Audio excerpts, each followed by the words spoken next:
महाशिवरात्रि 2026 की आपको शुभकामनाएं। 15 फरवरी को किया जाएगा महाशिवरात्रि का महाव्रत।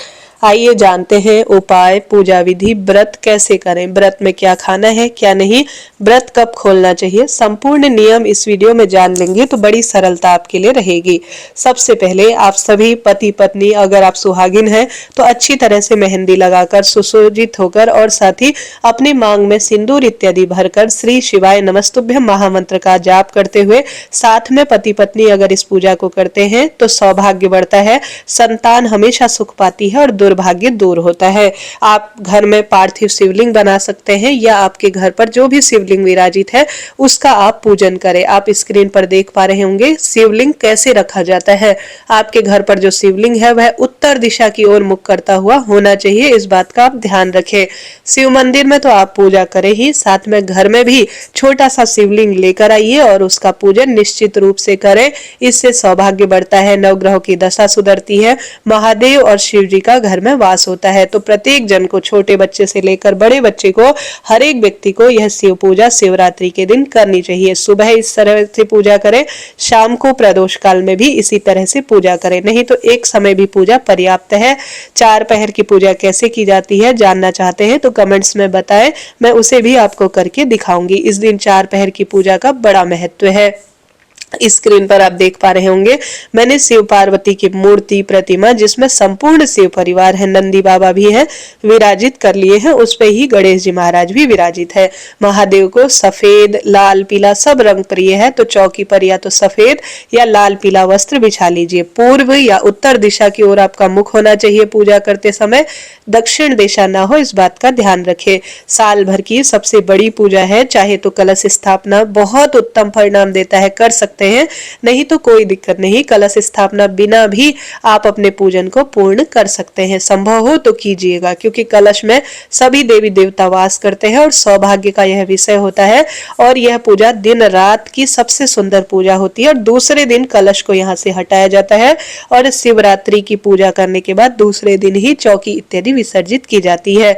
कलश के अंदर आपने देखा होगा मैंने गंगा जल मिश्रित जल भर लिया है, 1 चुटकी पिसी हुई हल्दी, अक्षत, कमल गट्टा, पुष्प, दुर्वा, 1 रुपए का सिक्का, यह 5 चीजें रखी है। साथ ही मैंने दाहिनी तरफ कलश को रखा है। कलश के नीचे भगवान का नाम जाप करते हुए मैंने थोड़ा चावल का आसन दिया और कलश के ऊपर मैंने, आपने देखा होगा, एक पूर्ण पात्र रखा और 5 आम, अशोक के पत्ते रखे और एक दीप कलश विराजित कर लिया है। दीप कलश अर्थात दीपक जो देवता है वह विराजित है, वही हमारी पूजा पाठ के साक्षी है। संभव हो तो यह शिव दीप, अखंड दीप पूरी रात और दिन शिवरात्रि के दिन प्रज्वलित होता रहे तो बहुत ही अच्छा इसका परिणाम मिलता है। अब बाजार से लाई हुई चीजों पर जल का छींटा देंगे स्नान का भाव करते हुए, मूर्ति प्रतिमा पर भी जल का छींटा देंगे स्नान का भाव करते हुए।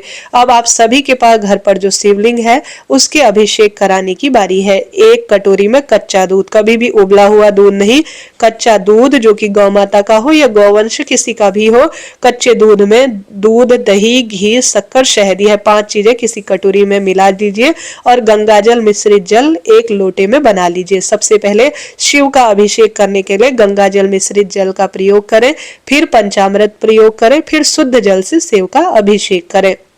यही अभिषेकम की सबसे सुंदर विधि होती है। अब आपके पास जो शिवलिंग है उस पर अभिषेक आपने किया है, उसका जल किसी भी श्रेष्ठ स्थान, किसी भी पेड़ के नीचे रख सकते हैं, अर्थात समर्पित कर सकते हैं। बस तुलसी के जड़ के नीचे कभी समर्पित ना करें, इस बात का ध्यान रखें। और इसी जल को घर में छिड़काव भी करें, थोड़ा ग्रहण भी करें, अपने मस्तक पर भी समर्पित कीजिएगा। आप एक एक बात को गौर से सुने, इस वीडियो को यूट्यूब में, फेसबुक इत्यादि में शेयर करें और अपने पास सेव कर लीजिए ताकि आपको संपूर्ण शिव पूजा का ज्ञान हो जाए। अब आप बारी आती है वस्त्र रूपी स्नान के बाद वस्त्र समर्पित किया जाता है, तो स्नान के बाद वस्त्र रूपी का लावा मूर्ति, प्रतिमा और शिवलिंग पर समर्पित करें।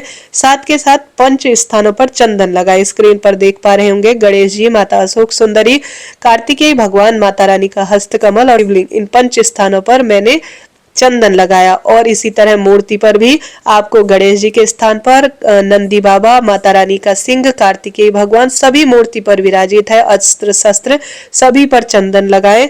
दीप देवता पर भी चंदन लगाएं और माता रानी को रोली अर्थात सिंदूर समर्पित करें, परंतु महादेव को न तो आज जो है सिंदूर समर्पित होता है, इस बात का ध्यान रखें। इसके साथ ही माहौल को सुगंधित करने के लिए सुंदर पूजा में मन लगे। एक दीपक के साथ साथ आप सभी एक जो धूप होती है वह भी प्रज्वलित कर लीजिएगा। आप सभी सुंदर भाव सच्चे मन से इस दिन यज्ञोपवीत अर्थात सुंदर भाव सच्चे मन से यज्ञोपवीत जरूर समर्पित करें। यज्ञोपवीत अर्थात जनेऊ नहीं है तो कोई कच्चा सूत लेकर उसे 7 बार अपने हाथ में लपेट कर भी आप समर्पित करते हैं तो शुभ होता है। इस तरह से आपको लेनी है एक बेलपत्र। बेलपत्र आप 11, 21, 51 ले सकते हैं, इच्छा आपकी है। बहुत सुंदर यह परिणाम देती है। बेलपत्र पर चंदन लगाकर इस तरह से मृगी मुद्रा, जिस तरह हवन होता है ना, चिकना वाला हिस्सा शिवलिंग पर चढ़ाते हुए श्री शिवाय नमस्तुभ्यम, हर हर महादेव कहते हुए शिवलिंग पर चढ़ाइएगा। चैनल से जुड़े, सब्सक्राइब करें, कमेंट्स बॉक्स में भगवान का नाम सुमिरन करें। शिवरात्रि संबंधी सभी वीडियो इसी चैनल पर आएंगी और मैंने इससे पहले आपको बताया है कि शिवरात्रि पर कौन सी चीज घर लानी है, उस वीडियो को भी आप जरूर देखें, उससे मनोकामना पूर्ण होती है। जैसे कि आंकड़े के पत्ते, धतूरे के पत्ते और जो बेलपत्र के पत्ते इत्यादि, जो भी आपसे व्यवस्था हो, मौसमी फल फूल जो आपसे पड़े, हम महादेव को क्या दे सकते हैं, तेरा तुझको अर्पण क्या लागे मेरा, ऐसी भावना से जो आपसे प्रबंध हो पाए। छोटी बड़ी पूजा जैसी भी हो, पूजा तो पूजा ही है, भाव की यह बात है। तो आप अपनी इच्छा अनुसार सारी चीजें गणेश जी महाराज को, माँ गौरा को और शिवलिंग पर समर्पित करें। स्क्रीन पर आप देख पा रहे होंगे। अब इस पूजा में बहुत अधिक महत्व है लौंग समर्पित करने का। यह शत्रु बाधा को दूर करती है। काली मिर्च कार्य में बल प्रदान करती है। कमल गट्टा शिवलिंग पर चढ़ाने से धन की कमी दूर होती है। इलायची चढ़ाने से धन आगमन होता है। आप सभी यह चीजें एक एक करके चढ़ाएं। चावल चढ़ाएं, ये जौ चढ़ाएं। यह सब राहु, शनि और नवग्रहों की दशा को सुदृढ़ करती है।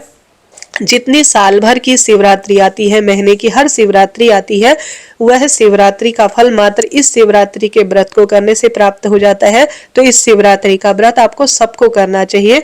भस्म बहुत प्रिय होती है, किसी भी स्वरूप में भस्म बाजार में मिल जाती है। घर पर गोबर या आप बना सकते हैं अपनी इच्छा अनुसार। उस भस्म को शिवलिंग पर जरूर जरूर से चढ़ाएं। भस्म से श्रृंगारित करने से महादेव बहुत प्रसन्न होते हैं, तो महादेव का श्रृंगार भस्म से जरूर इस दिन कीजिएगा। बहुत सुंदर यह पूजा श्रेष्ठ मानी जाती है। इसी दिन शिवलिंग स्वरूप में ब्रह्मांड पर महादेव का अवतरण हुआ था। शिव पार्वती के विवाह का दिन है। इस दिन शिवलिंग पर हल्दी भी चढ़ाई जाती है, मेहंदी भी चढ़ाई जाती है। कोई दोष नहीं लगता, साल भर यह कार्य नहीं होता, परंतु इस दिन मनचाहे विवाह के लिए शिव पार्वती के विग्रह स्वरूप को आप हल्दी मेहंदी भी चढ़ा सकते हैं।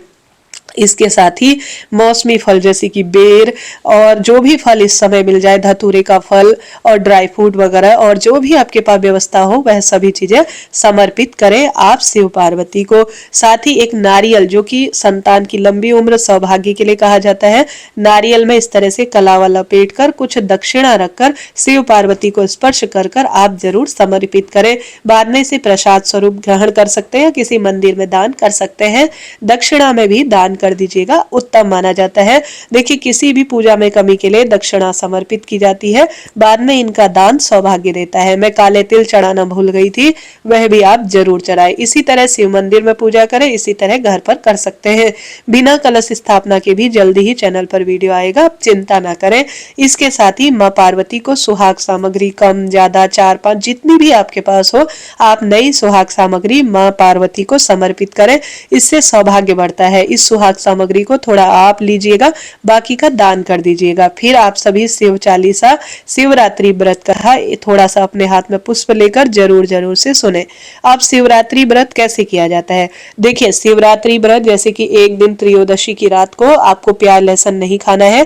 त्रयोदशी के दिन आप बाल धो लीजिएगा, 15 तारीख से पहले 14 तारीख को, और त्रयोदशी की शाम को आपको प्याज लहसुन के बिना शुद्ध सात्विक भोजन करना है।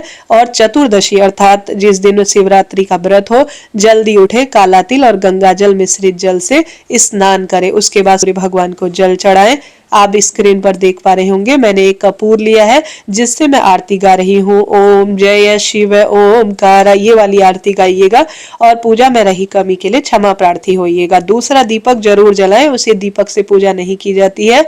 और साथ ही आप सभी जल का लोटा लेकर 3 बार इस आरती पर से घुमाकर जमीन पर छोड़ें। भूल चूक के लिए क्षमा प्रार्थी हो और आपकी पूजा पूर्ण हुई। यह जो पूजा चौकी है यह रात्रि को, शिवरात्रि की रात्रि नहीं उठाई जाती, दूसरे दिन उठाई जाती है। शिवरात्रि यह व्रत जो हमारी पूजा है यह सुबह की पूर्ण हुई।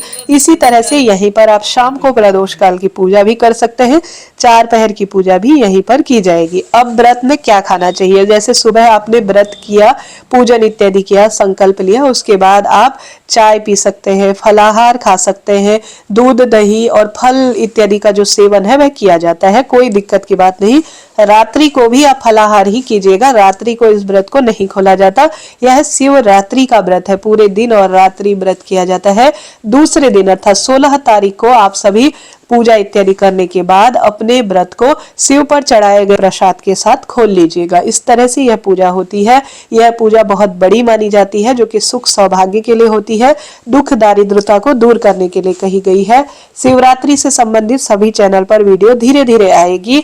शिवरात्रि में दिन में नहीं सोना है, झूठ छल कपट इन सब चीजों से दूर रहे।